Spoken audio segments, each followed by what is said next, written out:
బంగారం, బ్యాంకులు, ఇతర ప్రైవేటు సంస్థల్లో ఉన్న విడిపించి కొనబడును. కొమ్మూరి గోల్డ్, ఆంధ్ర మరియు తెలంగాణ. విశాఖలో ఒక లా విద్యార్థినిపై జరిగినటువంటి గ్యాంగ్ రేప్ చాలా అమానుషం. జనరల్గా సాధారణంగా ఒక మహిళపై ఇలాంటి అఘాయిత్యాలు జరిగినా కూడా మనం జీర్ణించుకోలేము. అలాంటిది థర్డ్ ఇయర్ లా స్టూడెంట్పై జరిగినటువంటి అఘాయిత్యాన్ని ఎట్లా చూస్తున్నారు? ఈరోజు మీరు లాయర్స్ అసోసియేషన్ అంతా కూడా, బార్ అసోసియేషన్ అందరూ కలిపి నిరసన వ్యక్తం చేస్తూ ముక్త కంఠంతో వాళ్ళకి మాత్రం మేము బెయిల్ రాకుండా చేస్తాము అని చెప్తా ఉన్నారు. ఎలాంటి డెసిషన్ తీసుకున్నారు? ఇప్పుడు ఒక అడ్వకేట్, నా పేరు పూర్ణిమ, ఆల్ ఇండియా లాయర్స్ యూనియన్, అలాగే బార్ కౌన్సిల్ వాళ్ళు పిలిపించారు. మేము ఆల్ ఇండియా లాయర్స్ యూనియన్గా కూడా మేము సపోర్ట్ చేస్తున్నాం వీళ్ళు చేస్తున్న నిరసన ప్రదర్శనకి.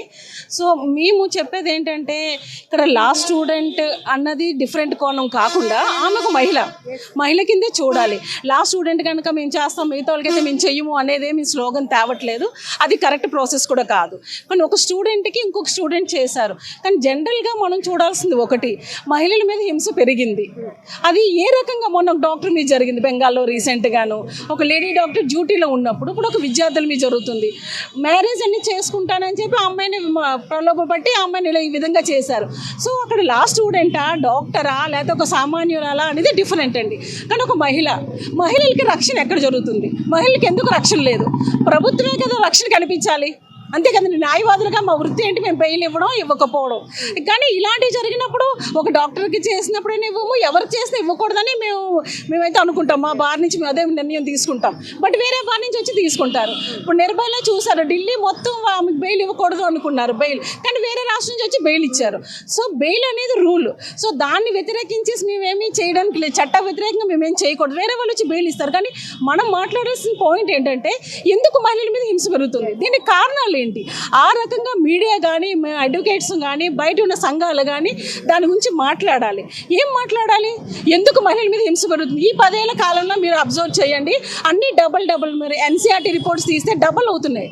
ఎందుకు డబుల్ అవుతున్నాయంటే, మీరు సోషల్ మీడియాలో చూడండి. ఒక సోషల్ మీడియాలో మీరు ఒక మహిళగా ఉన్నారు, లేదా కొంతమంది మహిళలు ఉంటారు, ఎవరైనా వ్యతిరేకిస్తే విపరీతమైన విమర్శ వస్తుంది. రీసెంట్గా ఒక సినీ యాక్టర్ని ఆమె వేసుకున్న డ్రెస్ ఆమె లావుగా అయిపోయిందని చెప్పి ఆమెకు ఒక ఫొటోస్ పెట్టి విమర్శిస్తున్నారు. అది కూడా నేరమే కదా. పొలిటీషియన్ కదా, సినీ యాక్టర్. సో ఎవరైనా ఒక వ్యక్తి, మహిళ వచ్చినప్పుడు ఆ మహిళలకు వ్యతిరేకంగా చాలా పోస్టింగ్స్ వస్తున్నాయి, హింస అనేది జరుగుతుంది. అది కూడా ఒక రకమైన హింసే కదా.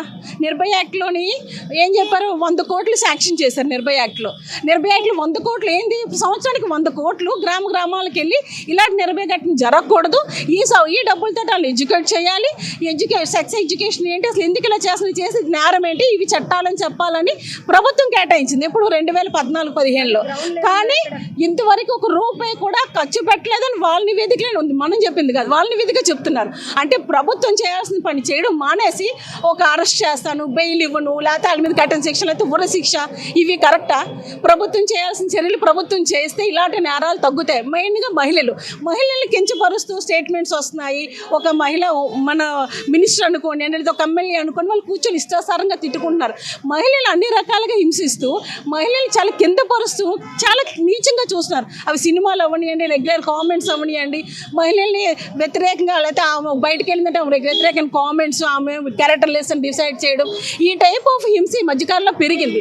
దీనివల్లే హింస పెరుగుతుంది మహిళల మీద అని మేము చెప్తున్నాం. మా సంఘం నుంచి, ఐలు సంఘం నుంచి ఇలాంటివి జరుగుతుంది. ప్రభుత్వం వాటి మీద చర్య తీసుకుంది. చంద్రబాబు నాయుడు రీసెంట్గా ఫేస్బుక్లో పోస్టులు ఎవరు పెడితే వాళ్ళ వ్యతిరేకంగా పెడితే వాళ్ళ మీద చర్యలు తీసుకుంటారు.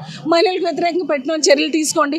పోస్టులు పెట్టినాక చర్యలు తీసుకునే కన్నా అలాంటి వాటికి తావు లేకుండానే అదే అంటాను. ఇప్పుడు ఆయన ప్రభుత్వానికి వ్యతిరేకంగా పెడితే చర్యలు తీసుకుంటా అంటారు. ఓకే, మీ చట్టం మీరు చేసుకోండి. కానీ మహిళలకు వ్యతిరేకంగా జరుగుతున్నట్ల మీద మీరేం తీసుకుంటారు? మీరు హోమ్ మినిస్టర్ కదా, హోమ్ మినిస్టర్ ఏం చేస్తున్నారు? ఈరోజు మీ ప్రభుత్వంలో ఎన్ని హింసలు జరుగుతున్నాయి? ఇన్ని హింసలు జరుగుతున్నప్పుడు మీరెందుకు వ్యతిరేకించట్లేదు? మహిళలకు వ్యతిరేకంగా ఎన్ని చట్టాలు వచ్చినా అమల్లో లేనప్పుడు చట్టాలు వస్తాయి. ఎన్ని చట్టాలైనా అమల్లో ఉందా? నిర్భయ చాలా నిర్దిష్టమైన చట్టం. దాన్ని అమల్లో లేనప్పుడు ఇంకెన్ని చట్టాలు తెస్తే ఏం ఉపయోగం? చట్టంతో ఉపయోగం కాదు. ప్రభుత్వం చర్యలు తీసుకోవాలి, ఇమీడియట్ అరెస్టులు ఉండాలి, సీసీ ఫుటేజ్ ఉన్నాయి వాటిని పట్టుకొని వాళ్ళకి ఇది అని చెప్పాలి.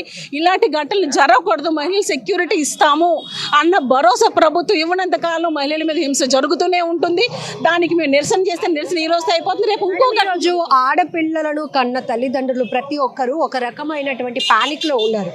వాళ్ళు స్కూల్కి వెళ్తున్నారు, కాలేజ్కి వెళ్తున్నారు, మళ్ళీ తిరిగి సేఫ్గా వస్తారా లేదా? ఇది ప్రతి ఒక్కరిని ఒక ఆందోళనకు గురి చేస్తున్న అంశం. ఒక రకమైన స్ట్రెస్. ఎందుకంటే ఇన్ని ఘటనలు జరిగినాక వీళ్ళు చదవకపోయినా పర్వాలేదు, ఇంట్లో సేఫ్గా ఉంటే చాలు అనే డెసిషన్కి కూడా కొంతమంది పేరెంట్స్ వస్తున్నారు. ఎందుకంటే 3 years స్కూల్కి వెళ్ళే పిల్లల్ని వాళ్ళను కూడా రేప్ చేస్తున్నారు. 60 years 50 years గ్యాంగ్ రేపులు అత్త కోడళ్ళ పైన ఇట్లా చాలా చూస్తూ ఉన్నాం.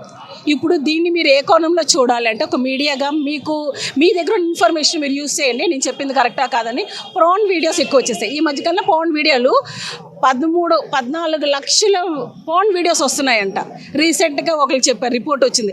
14 లక్షల ప్రాన్ వీడియోస్ రిలీజ్ అయినప్పుడు పిల్లల మీద ఎంత ప్రభావం చూపిస్తుంది? అది ఆడపిల్లల మగ పిల్లల అనేది వ్యత్యాసం వేరు. వాళ్ళు ఆ ఘటన జరిగిన తర్వాత మనం వ్యత్యాసం చూస్తున్నాం. దానికి ముందు వాళ్ళ మీద ఎంత ప్రభావం చూస్తుంది? ప్రభుత్వం నియంత్రించాల్సిన ప్రాన్ వీడియోలు ఎందుకు వెచ్చలవిడిగా వదిలేసింది? దాని ఎఫెక్ట్ ఈరోజు దీని మీద పడుతుంది. సెంట్రల్ లెవెల్ ఒక యాక్ట్ రావాలి, ప్రాన్ వీడియోలు ముందు ఆపండి. నెట్ఫ్లిక్స్ కానీ ఏదైనా చూసి ఫ్యామిలీ ఓపెన్గా కూర్చోగలమా అంటే ఇలాంటివన్నీ ఓపెన్ సెక్స్ ఓపెన్గా ఇవన్నీ తెలియాలి అని చెప్పి అలాంటివి చూపించి ప్రాన్ వీడియోలు వదిలేసి పిల్లలు తప్పు చేస్తున్నారు, పలానోడు తప్పు చేస్తున్నాడు, తప్పు చేసే అవకాశం ఇచ్చి తప్పులు చేస్తున్నారు వాళ్ళు శిక్షించండి అంటే అది ఎంతవరకు న్యాయం? పొరపాటు చెయ్యకూడదని ముందే చర్యలు తీసుకోవాలి. దానికి తగ్గట్టుగా ప్రభుత్వమే చర్యలు తీసుకోవాలి, చట్టాలు దాని తగ్గ మార్పు చేయాలి.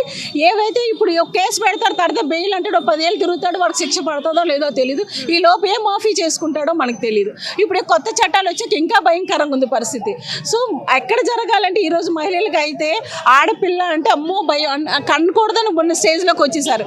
ఈ రోజుకే మహిళల పర్సంటేజ్ తగ్గిపోతుంది. ఇంకా హింస. మొన్న ఏదో గజనీ మూవీలో చూస్తుంటే గుర్తొచ్చింది, మళ్ళీ ఆడవాళ్ళు వెనక్కి వెళ్ళిపోతున్నారా అంటే ఆడవాళ్ళు ఈ కట్టుబాటులో ఉండాలి, ఇలాగుంటే ఏమీ చెయ్యరు, 7 లోపు ఉండాలి అని కొంతమంది చెప్తారు, 6 లోపు ఇంటికి చేరాలి అంటే 6 లోపు అంటే మరి పగలు జరిగేవన్నీ ఎటు వెళ్ళిపోతున్నాయి? ఇది పనికిమాల ఆర్గ్యుమెంట్ తెచ్చి ఆడపిల్లలు ఇంకా వెనక్కి తోస్తున్నారు. వెళ్ళిపోతారు. ఫిమేల్కి కూడా ఫైనాన్షియల్ ఫ్రీడమ్ కావాలి, వాళ్ళ కాలుపైన వాళ్ళు నిలబడాలి. కొన్ని రకాలుగా చూస్తున్నాం కదా, ఈ డైవర్స్ ఇట్లా మరి మళ్ళీ తల్లి మీదే పిల్లల బాధ్యత పడుతుంది. ఇలాంటప్పుడు ఎలా ఈ రిస్ట్రిక్షన్స్ అన్ని ఫిమేల్కేనా? లేదు, ఫీమేల్ మీద వేయడం చాలా తప్పు. అసలు మెయిల్ ఫీమేల్ సపరేషన్ చేయడమే తప్పు. ఫీమేల్ని ఇలా చూడాలి అని నువ్వు సినిమాల్లో చూపించి అలా చూడొద్దు, బయట అమ్మాయిని ఏం చెయ్యొద్దు అంటే ఎంతవరకు న్యాయం? ఇప్పుడు ఫిమేల్ అనేది అన్ని రకాలుగా ఈరోజు ముందున్నాం, రంగులు అన్ని రంగాల్లో ముందున్నాం, సమానంగా ఉన్నాం. కానీ మహిళలు సెక్స్ వరకు ఉపయోగం అనే ఆలోచన ఎందుకు తెప్పిస్తున్నారు? మగవాళ్ళ ఆలోచన తెప్పించే వాళ్ళ మీద చర్యలు తీసుకోవాలి. అలాంటి ప్రాన్ వీడియోలు అవనియండి, సినిమాలు అవనియండి, ఇలాంటి వాటిని బ్యాన్ చేసినంత వరకు మహిళా పురుషుడు ఇద్దరు సమానం. ఈరోజు వాళ్ళు సంపాదించే మహిళలకు సంపాదిస్తున్నాం ఈక్వల్. ఇంకా ఒక అడుగు ముందే ఉన్నాము. అన్ని రకాలుగా ముందున్న మన మీద హింస చేయడం, మహిళల మీద ఇలా దాడి చేసి ఇంకా వెనక్కి వెళ్ళిపోయేలా చేయడం మాత్రం మనకి ఒకవైపు పురాతనంగా ఉండండి, మీరు ఈ చీరలు కట్టుకోండి, మీరు ఈ డ్రెస్సులు వేసుకోండి అని ఒకవైపు చెప్తున్నారు. ఇదంతా ఒక రకమైన మహిళల మీద దాడి. నేనైతే దాడి అంటాను. సాంప్రదాయం పేరుతో ఒక రకమైన దాడి, బయటికి వెళ్ళొద్దని ఇంకో రకం దాడి, ఇలా హింస ఇంకో రకం దాడి. అన్ని రకాలుగా ఈరోజు మహిళల మీద హింస పెరుగుతుంది. ఆ హింస తగ్గాలంటే చట్టాలు మార్పు రావాలి, ప్రభుత్వం చర్యలు తీసుకోవాలి. ఏవైతే దిశ కింద వచ్చిన ఆ ఫండ్ ఉందో అది యూజ్ చేయాలి. ప్రతి మహిళలకి సెక్యూరిటీ అనేది ప్రభుత్వమే ఫస్ట్ బాధ్యత, ప్రభుత్వం అంది. ఆ తర్వాత మిగతా వాళ్ళందరూ వస్తారు, చట్టం న్యాయం మీ అందరం వస్తాం. ప్రభుత్వం ముందు చర్యలు తీసుకోవాలి. వాళ్ళు శిక్షించడం ఒకటే కాదు, ఇలాంటివి చేయకుండా ఏం చర్యలు తీసుకోవాలో అది ముందు తీసుకోవాలి. ఎన్నిసార్లు సుమోటోలు తీసుకున్నా, ఎన్నిసార్లు స్టెప్స్ తీసుకున్నా ఏం ఉపయోగం? మళ్ళీ బెయిల్ పెట్టుకొని వచ్చేస్తుంది. ఈ సంవత్సరం కాదు 2 సంవత్సరాల తర్వాత బెయిల్ వస్తుంది. అది కాదు కదా. ఈ మహిళలకి ఏంటి అన్యాయం? వీళ్ళకి ఎంత 1,00,000 2 లక్షలు ఇస్తే అయిపోతుందా? ఈ రకమైనది కాకుండా మహిళల మీద ఇంకొకసారి జరగకుండా ప్రభుత్వం చర్యలు తీసుకోవాలి. అది కేంద్ర ప్రభుత్వమా రాష్ట్ర ప్రభుత్వమా అనేది వాళ్ళకే వినూత్నం వదిలేస్తున్నాము. ఈ రకంగా చేయాలని ఐలుగా అలాగే బార్ కౌన్సిల్గా మేము డిమాండ్ చేస్తున్నాం. Thank you.